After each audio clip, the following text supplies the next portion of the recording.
Our man Jake Gadon back with us live from the CBS13 studios. He made it back, and for those that were, I think we did follow up on this. Jake's with us every Wednesday. Jake was not home on Thursday. You finally got home. Was it Friday night on that 7 a.m. Newark flight or 7 p.m. Newark flight? No, I got back Thursday night. It was Okay. real late Thursday night. It was really Uh, Friday morning by the time I got home because I took okay. the late night flight. No, the Newark flight that was direct to SMF was booked, so I had to go through Denver and then Denver here. So I took the late flight out of Denver back to Sacramento. It was, guys, that was a mess from like going live inside of a retirement community, all right, where the Wi-Fi was just as old as the people living there, to just getting back on 4 different flights. It was a mess, as they would say. That connection was so bad. I'm convinced that Jake somehow plugged his phone in with an Ethernet cable to try to talk to us. And salute to you for like, hey, I know I'm at a retirement home with my grandpa, and we're gonna go have a 4:55 dinner, but I got to talk to my guys dealing with KC before we go get the senior special steak here at the retirement facility. No, guys, it wasn't even that though. It was the blended shake that they have because they can't have solid foods, all right? Like, you really think they have solid foods at retirement communities? It's mashed potatoes. It's like broccoli that's really not broccoli, and then they give out like a little portion size of whatever meat they're having that's just blended because they can't have a steak. Yeah, that's fair. Good point. Yeah. Guys, I will say this though: they do serve wine at these things. Half a glass of wine gets these people going. All right, so bingo turned up that night at 6 o'clock. Straight up. All right, it's gonna get frisky in the retirement community. All right, that's the new club, man. Happy hours 2 p.m. Yeah, straight. Facts. Well, we're happy you made it back. We got a chance to talk a little bit on Sunday night, and I don't even know.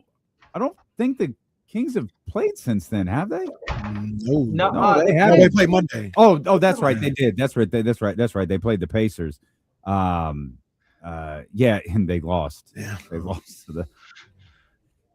to the Pacers. What are you looking for the rest of this year? Like, what when you watch? Let's scratch that from the record. What are you looking for when you watch the Sacramento Kings play this season? Looking Keegan Murray development. That's like number one. I think our good friend Matt George put something out there a couple days ago, which I fully agree with. Like, I think Keegan needs to take more shots, but I don't think that's going to be able to happen until you trade some of these guys. So that's one. I'm looking at Maxime Reynaud and seeing if his development can continue to move forward. I've loved what I've seen from the big man the past couple of days, just because of what he's been able to do down low. He doesn't look like he's being outworked down there. Doesn't look like a rookie sometimes. Because, if he can get a bigger frame this offseason and work on his body, like, man, he can definitely be a force in this league. And then, can I be real with you? Like, I just want to see Zach LaVine gone. Like, he's a hostage fan. He's just a hostage. And like 42-point performance on Saturday, which we're all gung-ho and happy about, to another like 16-point performance where it's just, where are you on Tuesday against the Pacers? And it's interesting. It's like each game they play like, okay, who's gonna shoot this game? Okay, is it DeMar? Is it Zach? Is it Keegan? Like, is it Russ? Like, I'm frustrated because I don't think they have any semblance of an offense. They're not good at anything. And the prospects that they have on the team that I want them to see them improve, like Max, a Keon, a Keegan, are not getting the opportunities they get. Like, heck, you have to send Devin Carter down to Stockton for him to get some run. Like, and he looked good last night for the Stockton Kings. Same thing with Nick Clifford. Because he's in the G League. Yeah. I just want to remind everybody he's in the G League. MVP of the G League.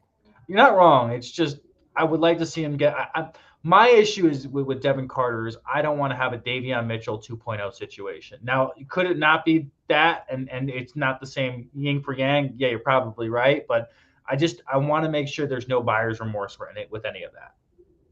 Just real quick. We told you Michigan's head coach Sharon Moore was fired right before the break. Did you see their statement?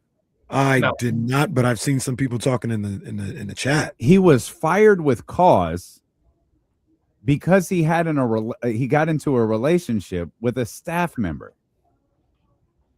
You big dummy. Men are idiots. You big dummy. You're the coach of one. All right, man. If I told you something was wrong with your boy a long time ago. I told you. I was gonna say something. I told you. Maybe I'll wait till the break. I promise. All right, yeah, wait till the break because I got something to say too.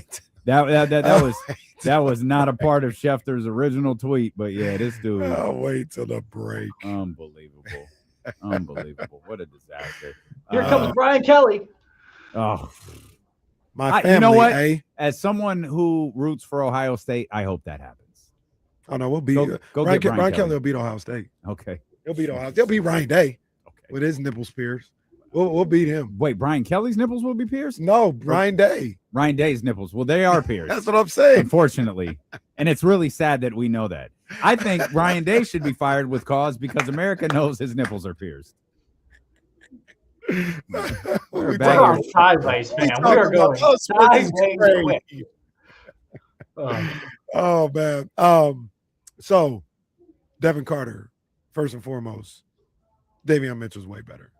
Yeah, he's a way better player. So I'm not tripping off if they move on from him without him playing a lot of time in the NBA. Because I don't at the very least, I don't think he's going to be as good as Davion Mitchell. So there's that. Other thing I want to ask, when will we, outside of me and D'Lo, stop giving Keegan these passes and like looking at other people as to the reason why he doesn't shoot enough or he's not accurate or anything else like that? It's not Zach LaVine's fault he went 3 of 11. You're not wrong. He's got to hit his shots. Like Keegan has to hit his shots. When he gets these opportunities, when he's the main offensive focal point, because let's be real, guys, he's not the main option right now. Like, tell me, when you're watching these games, are you really sitting there saying that Keegan Murray's the main option coming down the floor? No. Do I want him to be? He's 3 of 11, damn near every other game. Yeah. Do I want him to be the main option? Yeah, but when he let him be the main option where the offense runs through him, where the ball's in his hands, you're not seeing that in his offense. The 3 for 11 is coming from the shots that are in the corner that, yes, I would give you this, KC. Majority of them are wide open that he has to knock down. But what I am getting at is when Keegan actually has offensive schemes made for him, where it helps, it's schemed to where it fits his game best. And then you see what you got there. That's what I'm getting at with Keegan Murray. Because right now, the shots he's taking are not schemed for him. They're schemed for DeMar. Well, there is no offense. That's Doug's fault. If that's the case, that's Doug's fault. No, it's Mike Miller's fault. Let's be real here, okay? No, Mike Miller, Mike Brown, Jay Triano, they're all doing the same thing. At some point, when is it on the player? When he's putting up 15 to 20 shots a game and he's still going 3 for 15 or 3 for 20 or 4 for 15, 4 for 20, then you could put it on Keegan and say, okay, then Keegan, this is where you're at. But you don't know. You don't know until he's taking 15 to 20 shots a game. And look, for the record, once again, I do like Keegan. I think that he showed me earlier when he came back, he showed me some improvement, some growth in his game. And skill set wise, he showed me some things, but that's what I always come back to. Nobody's telling him not to shoot, not to be aggressive. Nobody's telling him that. Like the hey, we want to see Keegan be more aggressive. That's on him. That's on him because even then, Zach is only taking Zach and even DeRozan to this point because DeRozan kind of got it on cruise control. They're taking 11 or 12 shots. It's not like they're taking 20 apiece. I still think once one of those two gets shipped off, more DeMar than anything, I think it will. You will have a better runway for Keegan to be able to do what we're looking for him to do. I'm just saying, there's more shots will be available. At least 3 to 4 more shots a game that will be more available to see if he can get it going. I'm just saying. That's my personal opinion. I think you're wrong. Okay, we'll just find out. I mean. 11, 11, 11, 12, 18, 16, 19, 14, 13. That's working backwards from the Indiana game to the first game he returned. Those are his shot attempts. You said you want him to shoot 15 plus times per game. He has done that, what I say, 3 times since he's done that 3 times in his 9 games. That's just this year. Who knows what it looks like if we go back to last year? If only there was a way I could do that. He's not aggressive enough. And if it is the scheme's fault, then it's Doug's fault. Man, is that right? Oh my gosh. The most shots, the answer to the question is 8. He shot the ball 15 or more times 8 times last year. 8 times. Anybody want to take a guess? The most field goal attempts that Keegan Murray took last year? 22. KC went 18. Jake went 22. KC gets the point. Yes, sir. He took 17 twice. Count it. He was 8 of 17 and 9 of 17. Once in a loss to Minnesota. Once in a win against Toronto. It's I don't know, man. He just doesn't seem like that guy who's going to be aggressive offensively. And real quick, Jake, to Damien's point, like I don't care if Keegan takes shots. Take them all. Like I want you to. I'm just telling you he's not going to, and it's nobody else's fault but his own half the time. Well, then we will hold the player accountable then, and after, but let's get there first, right? Let's get there to the point where, because this is all hypothetical right now. Like, let's get to the point where he has the ability, and there's no excuse why he's not doing it. Or if later in the season, and we've shipped off of all these guys, and he still is not taking 15 to 20 shots a game, then it's on the player.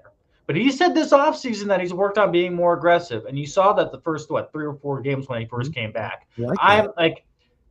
Again, when the roster is opened up and they start trading away some of these guys, which we're all preparing for in the next couple of weeks, then I'll have a better then his opportunities will be better. I just personally think that. And then we'll have a better idea of what we're looking at. Like, I can guarantee you this, by the end of the season, we will know exactly the player that we have in Keegan Murray. Exactly. You don't think so? No, I love okay. There's so much here. First, it's all DeMar's fault. It's all Zach's fault. Let's go back to his rookie year. What's the most shots that he took in his rookie year? Cooking. The Jazz game. What's the number? 22. His rookie year. Jake, you want in on this? 20. It's 17. The number is 17. Let's go to the next year. There's your Utah game. That's the second season. My fault. He cracked the 20, 23, 21, 20, 19. He shot over 15 times, 22 different times his second year.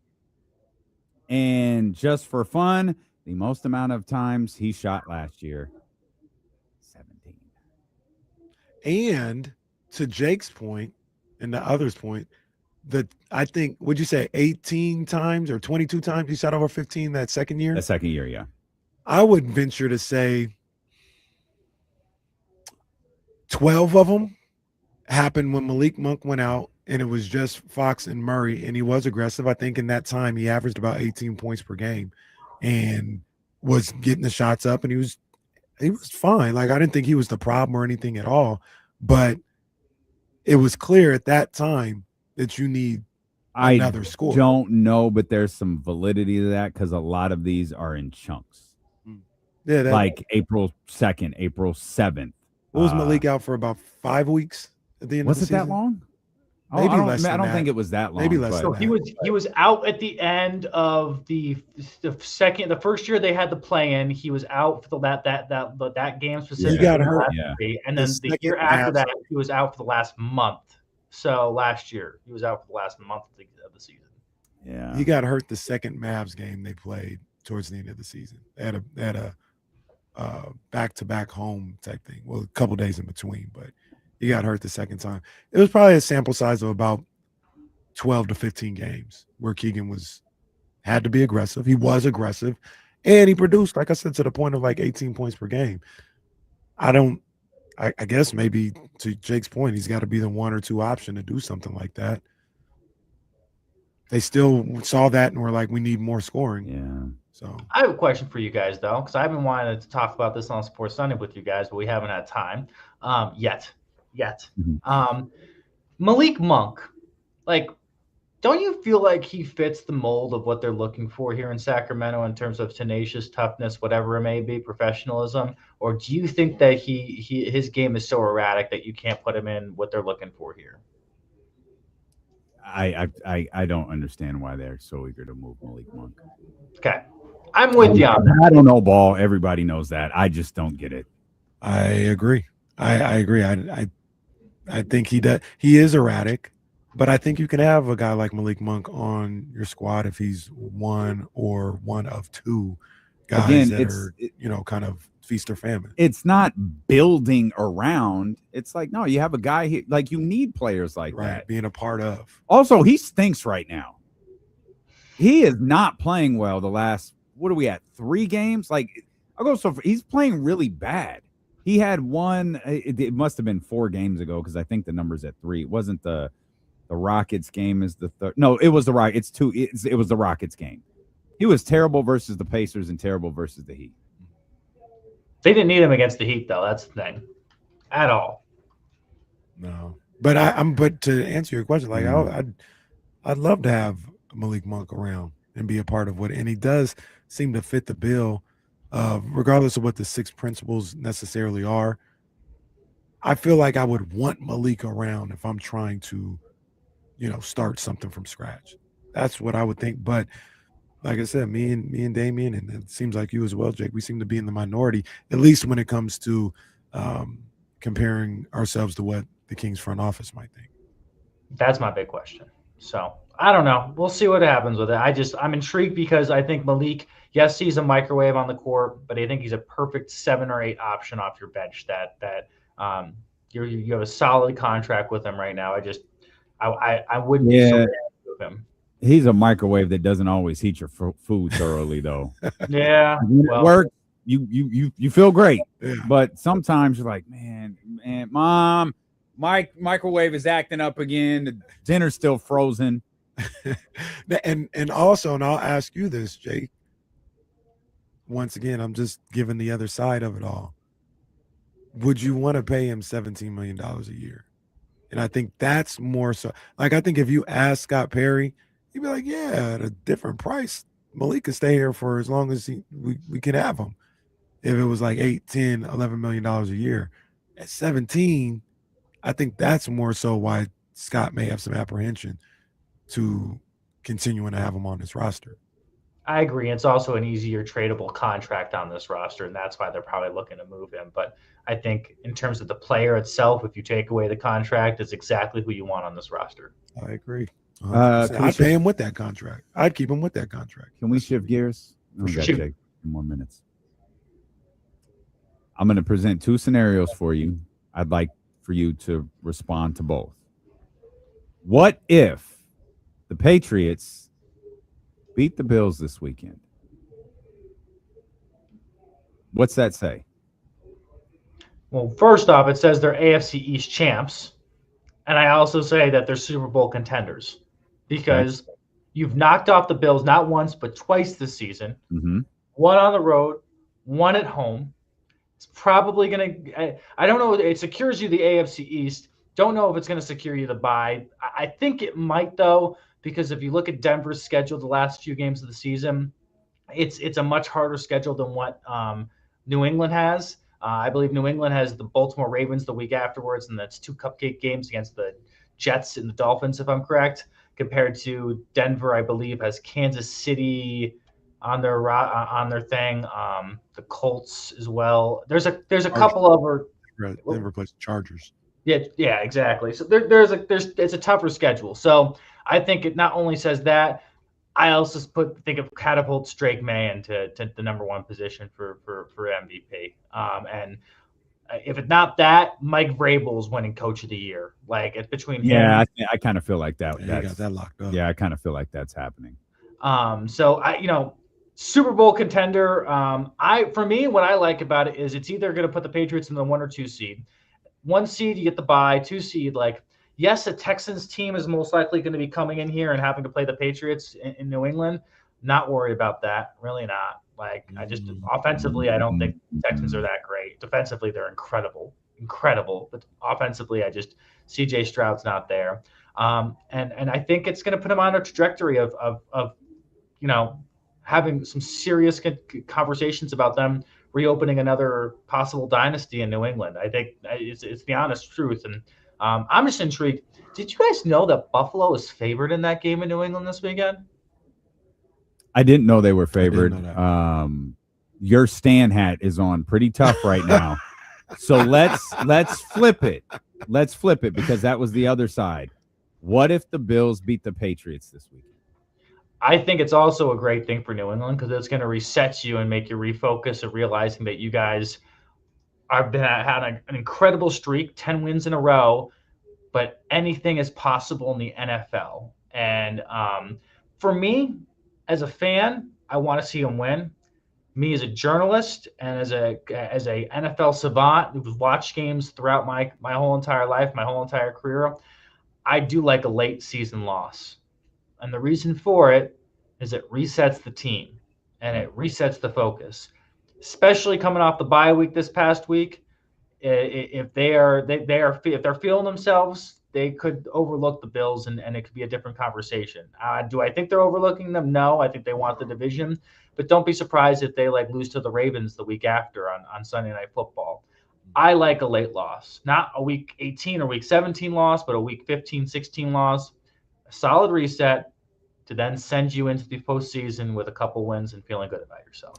I'm also surprised that they're the underdog coming off the bye like that at home. That's crazy to see. I'll answer the questions a little bit. With the win, doesn't really change how I feel about the Patriots. I think they're a good team. I still think. Does it influence how you feel about the Bills? No, I don't think you like the Bills a lot. I'm not crazy about them. They can go on a run. They got Josh Allen, so things could happen. But I'm not as confident in the Bills as others are, just because Josh Allen's under center.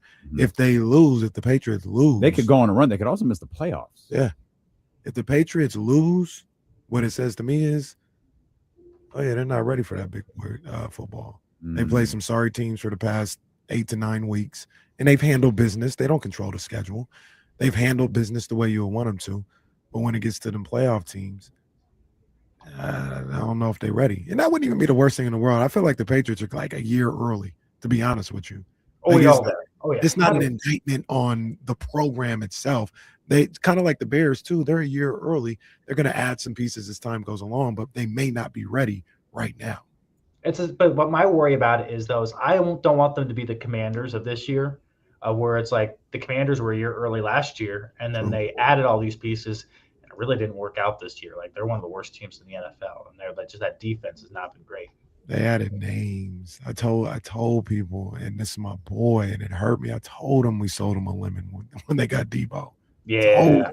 I said, no, he's not him no more. And they just went out and got a bunch of names. And yeah, I didn't think the Commanders are going to be pretty good. I think Vrabel won't let that happen in New England. Agreed. And I think they're going to do it through the draft too, which I think I like. I like being able to build the draft, and then you plug and play with the free agency and go from there. Hey guys, before I go real quick, I got some updates for you, if you don't mind, for Sac State. All right. Yes, just a heads up to the viewership, right? That Sac State is going to most likely name a head coach in the next week. If not the end of this week, start of next week.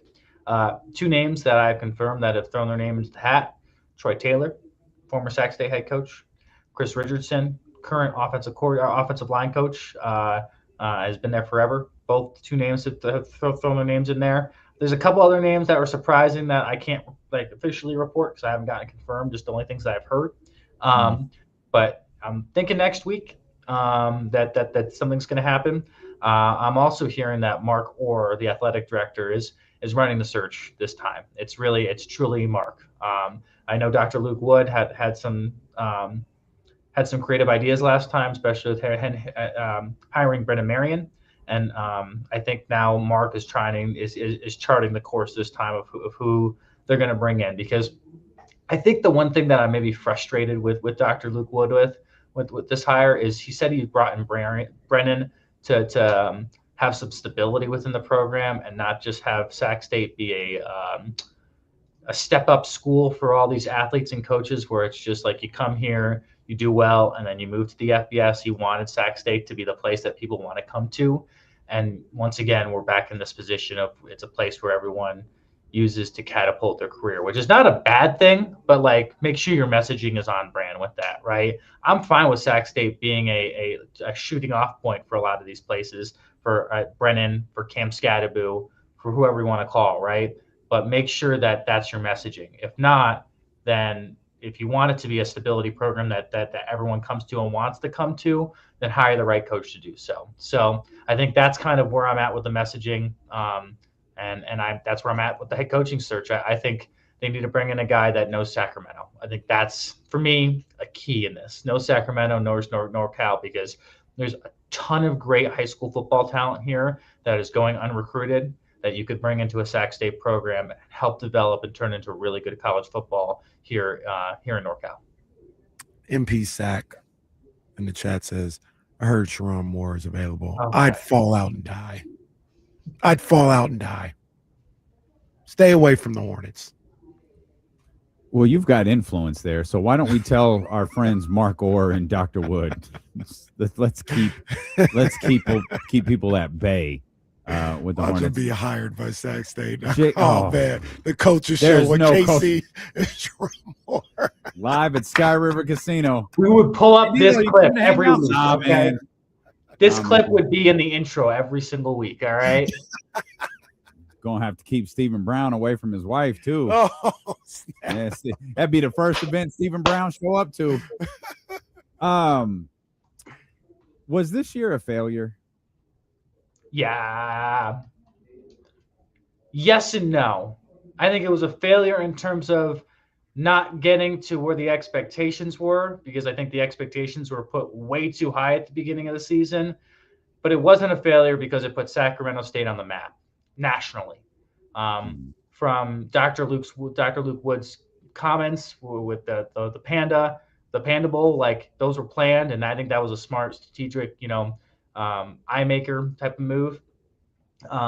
And they brought in some really top recruits that people took a second look at Sacramento State.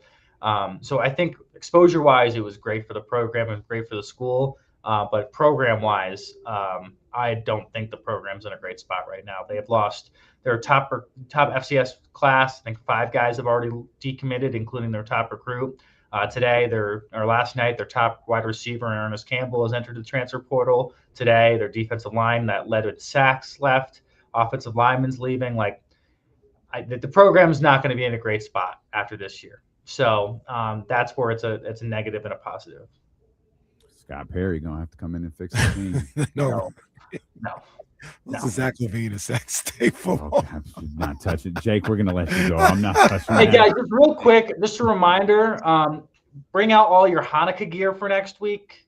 First night of Hanukkah next Monday. All right, I'm holding Katie responsible for that. I'll text her.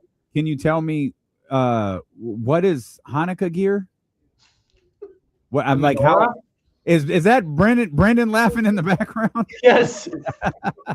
Yes. What? So what is Hanukkah gear? What's up, B? What is Hanukkah gear? Do we got dreidels on tap? Yes. We've got the menorahs. Yes. We need Candles. lighters. Yes. Everything. Ready to roll. Okay. So I know there's it's not called a candle, but it's the. I'm not trying to be I don't know. I'm not saying anything. Okay. That. We will have one of those out for you next Wednesday.